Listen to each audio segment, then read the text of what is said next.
Hello there, welcome back to my channel. So today I have another houseplant haul or unboxing kind of video for you, but it's going to be slightly different. I have to confess I received the order in early July and now we are at the end of September. Well, that's like almost 3 months ago. Well, what can I say? I simply didn't find the time to edit the video. Or maybe I should just admit that I'm too lazy.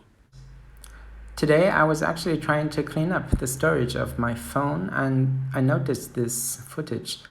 At first I thought, maybe I should just delete it because it's too old, right? And then I thought, wait, maybe I can do a before and after kind of video showing you how the plants were when they arrived and how they are today. So here we go.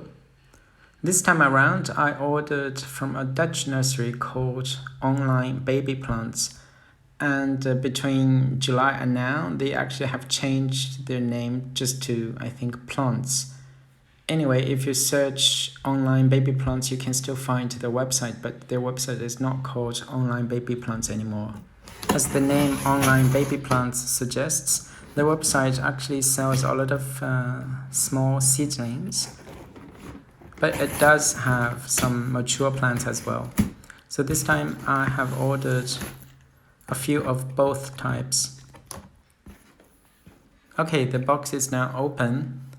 As you can see, the plants are also placed in this green plastic packaging. This is the thing that I hate the most about ordering online, because it always comes with a lot of waste. Well, not always, but most of the time, let's say. Apart from plants, I also ordered a couple of plant stands, which I urgently need as my collection grows. Some of the plants have to stay on the floor, which is ugly. Well, this is by no means a sponsored video. I wish it was. I still wanted to point out, by the way, that the prices of this nursery, in my opinion, are very reasonable. Since this was my first order, I was given a 10% discount, a gesture that is always welcome, of course. I will list the price of each plant in the description below if you are interested. Look, I noticed this while unpacking the plants. It says this packaging is made from recycled PET and can be recycled over and over again, which is great. It makes me feel slightly better about ordering online. Ta-da! Here is our first plant. It's a Pillia. Apparently it's not a baby plant. I would say it's a medium-sized plant. I've seen huge Pillias on the internet. They can actually grow as tall as a person, with many babies at the base. It looks quite healthy, although a couple of leaves have been broken, unfortunately. So how is the Pillia 3 months later, you might wonder? Well, as you can see, it has grown quite a bit. The leaves in the center have got much bigger than before, and it is looking very healthy. In fact, it has grown a little baby at the base. Look, it is here. A very easy yet beautiful plant. The second plant is an Alocasia Cuprea Red Secret. It's got distinctive bronze-colored leaves with a purple sheen. But look at this new leaf. It looks quite normal though. There is no bronze color. Now let's fast forward 3 months. Again, it has done really well. As you can see, the leaves are getting bigger and bigger. All the leaves are looking gorgeous except 2 at the bottom. They are yellowing and I expect them to die off gradually. But I think this is normal. There's no reason to be concerned about them. because actually I can see new leaves are coming out of the center. This is an absolutely water-loving plant, and I give it a lot of water. I think it's happy.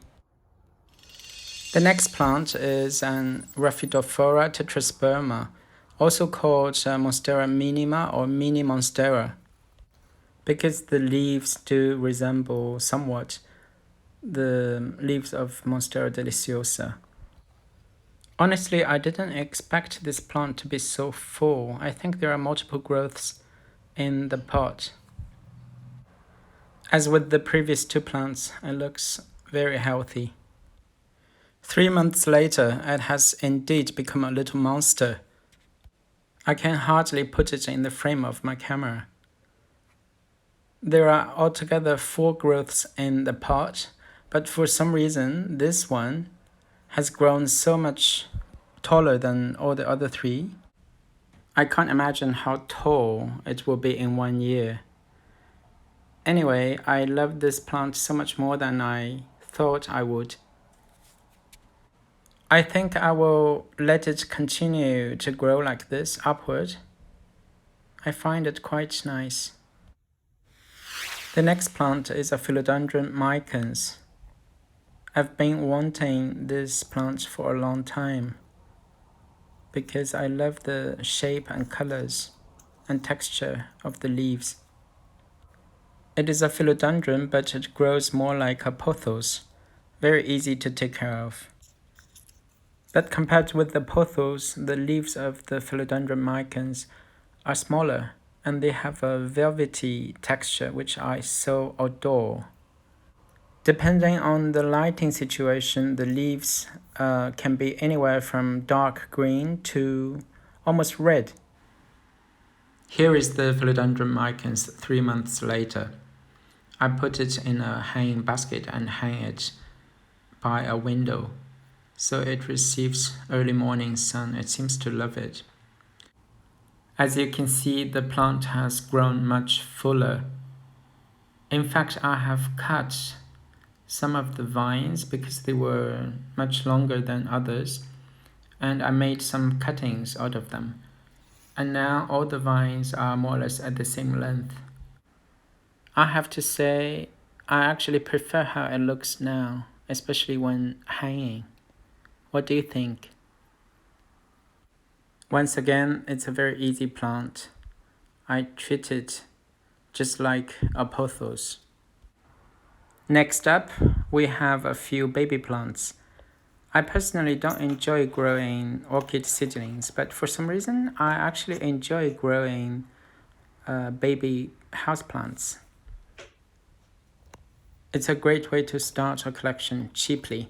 So here is our first baby plant. It's another philodendron, the Philodendron Moonlight.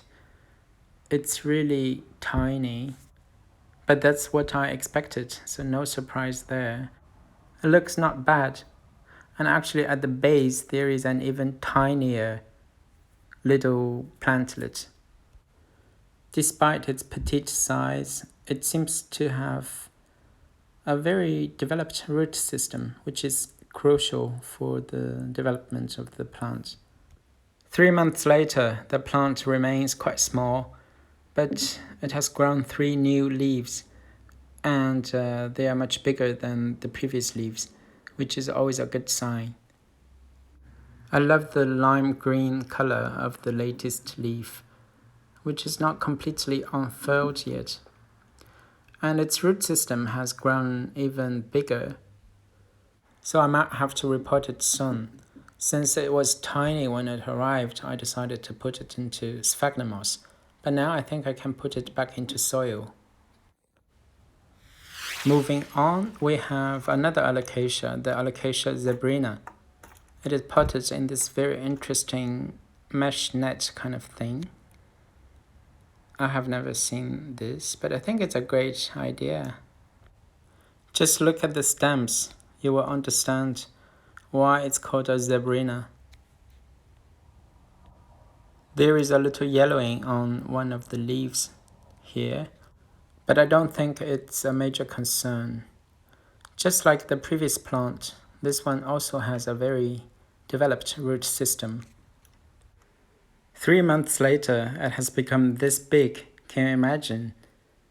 Actually, all the old leaves that it came with have gradually died off, except this little one here. It was actually the biggest leaf when it arrived, and since then it has grown 3 new leaves, and they are much bigger. The latest leaf looks small right now, but believe me, it's going to grow as big, if not bigger. Here are the last 3 baby plants.